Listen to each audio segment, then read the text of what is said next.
personnellement, je pense qu'aujourd'hui, on doit utiliser aussi l'IA dans la création, et je voulais un petit peu parler, mais la création de ces nouvelles expériences. Comment vraiment le collaborateur apprend. Peut-être que le QCM, c'est plus la façon dont on va vérifier ses compétences demain, et peut-être que ce sera d'autres choses. Et donc, j'aimerais qu'on en parle un petit peu aujourd'hui. On a vu quand même beaucoup de solutions émerger sur le champ du chatbot pédagogique, du tuteur virtuel, des coachs IA qui font des promesses quand même assez énormes sur la scalabilité, la façon dont on va le faire.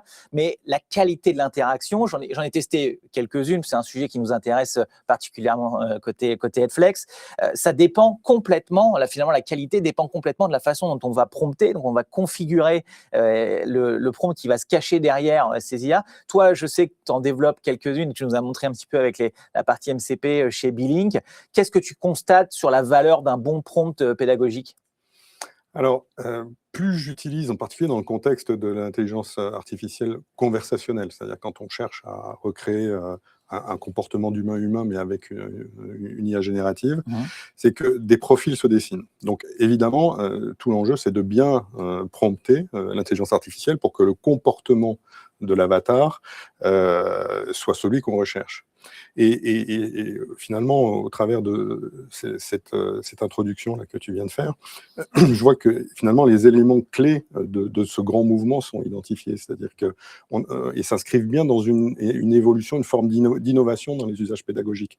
Je dirais qu'on a vu par exemple évoluer la formation du classroom vers le digital learning, ce qui était finalement l'e-learning, le digital learning, une façon de rendre scalable la formation présentielle, mais sous un format un peu asynchrone, un peu passif pour l'apprenant, même s'il y a un peu d'interactivité.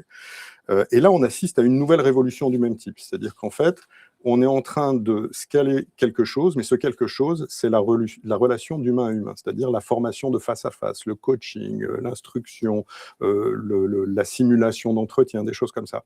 Et plus je suis amené à créer ces avatars, à les prompter pour créer des expériences pédagogiques, plus je vois émerger 4 grands profils. Alors, je ne veux pas prétendre avoir épuisé le sujet, mais en tout cas, ce que je pratique le plus souvent, c'est ça, c'est la création de 4 grands profils d'interaction et d'interlocuteurs virtuels, qui sont ce que j'appelle le virtual assessor d'abord, qui va être un peu à base de questions-réponses, un peu de type QCM, le virtual instructor qui va être celui qui forme, alors toujours un peu d'une manière maïeutique, parce qu'il faut créer une interaction, il ne faut pas que l'apprenant soit passif. Il y a le simulateur, le sparring partner, donc celui avec lequel on va pratiquer sa compétence en vue de tester sa capacité à négocier, tester sa capacité en tant que manager à donner du feedback à un collaborateur. Et puis le 4e profil, c'est celui que j'appelle le coach de performance, c'est-à-dire que c'est un coach auquel on s'adresse, qui connaît la méthode, par exemple, de négociation, mais à qui je vais apporter des informations sur l'expérience que je vais bientôt vivre et qui va être de négocier avec un grand directeur des achats d'un grand groupe industriel, pour lesquels je vais fournir des informations sur l'entreprise concernée au coach, je vais fournir des informations sur le profil de la personne que je vais rencontrer, et le coach va me guider dans ma préparation de mon entretien, donner du feedback sur les questions que je m'apprête à poser à mon client, ainsi de suite. Donc voilà finalement les grands types de prompts qu'il faut faire avec suffisamment de finesse pour que le comportement qu'on observe dans l'utilisation avec l'apprenant, par l'apprenant, soit vraiment pertinente, efficace et porteuse d'acquisition de savoir-faire pour l'utilisateur. Et justement, ce savoir, finalement, quand tu parlais d'enseignement, l'IA va le puiser où, ce savoir? Est-ce que c'est quelque chose qui est apporté par l'entreprise, ou est-ce que c'est quelque chose finalement qu'elle peut aller servir dans sa connaissance, dans la connaissance du LLM? Oui, alors ça, c'est ce qu'on voit évoluer très vite avec l'évolution des technologies. C'est-à-dire qu'il y a bien d'un côté la méthode, le type d'interaction qui va dépendre du prompt, essentiellement, de la qualité de ce prompt, qui doit être travaillé, raffiné, et ça prend beaucoup de temps. C'est vraiment pas quelque chose qu'on fait d'un claquement de doigts. Et nous, avec Billink, on cherche justement à créer des wizards qui permettent de faciliter le travail pour le formateur de création de son agent virtuel en fonction des profils que je viens de décrire.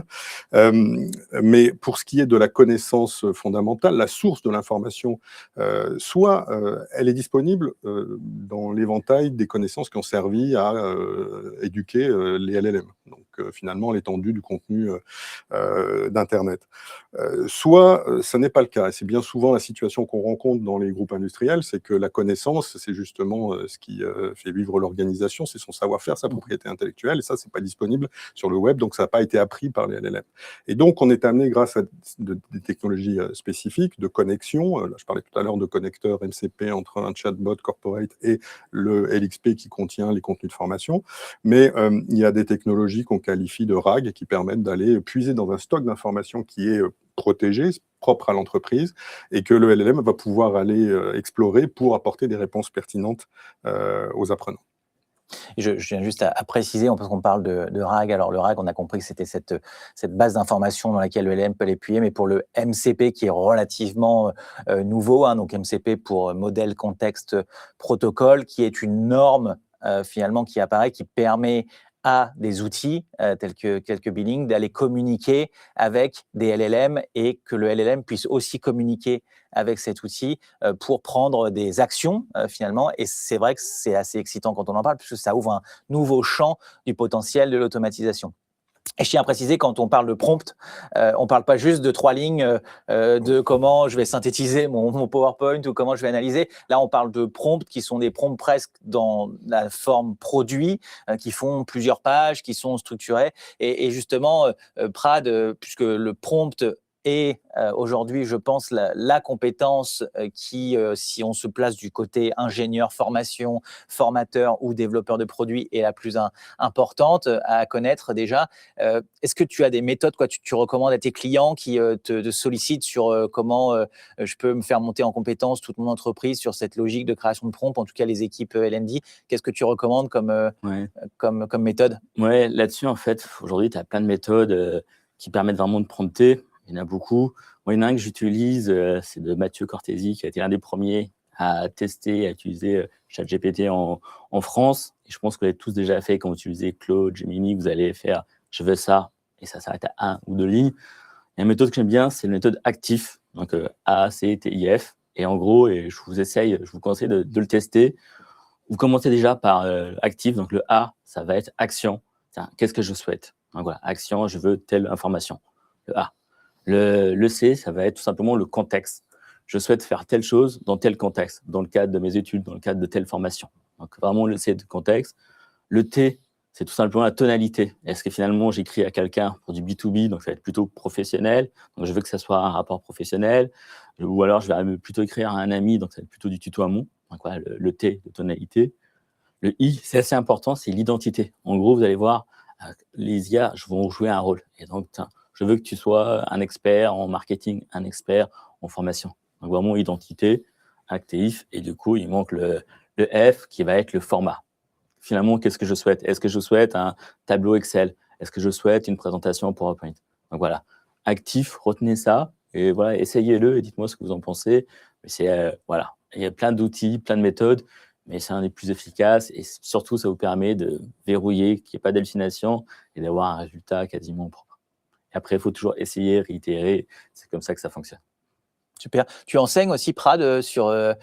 J'ai cru comprendre que tu enseignais Ouais. aussi sur ton temps. Comment réagissent ces jeunes générations à l'IA, et quel retour tu as quand tu leur enseignes justement cette méthode de prompt ou d'autres choses? C'est ça qui est marrant, tu vois, finalement, tu parles de jeunes générations, mais en fait, dans les cours où j'apprends justement à utiliser l'IA, la plupart des personnes sont plutôt des seniors qui veulent justement, ils me disent, bah, tiens, Prad, en fait, je vois que tout le monde utilise l'IA, surtout les jeunes, et finalement, je veux prendre un coup d'avance, je veux pas être en retard. Et donc, finalement, la plupart de mes apprenants sont plutôt des personnes seniors.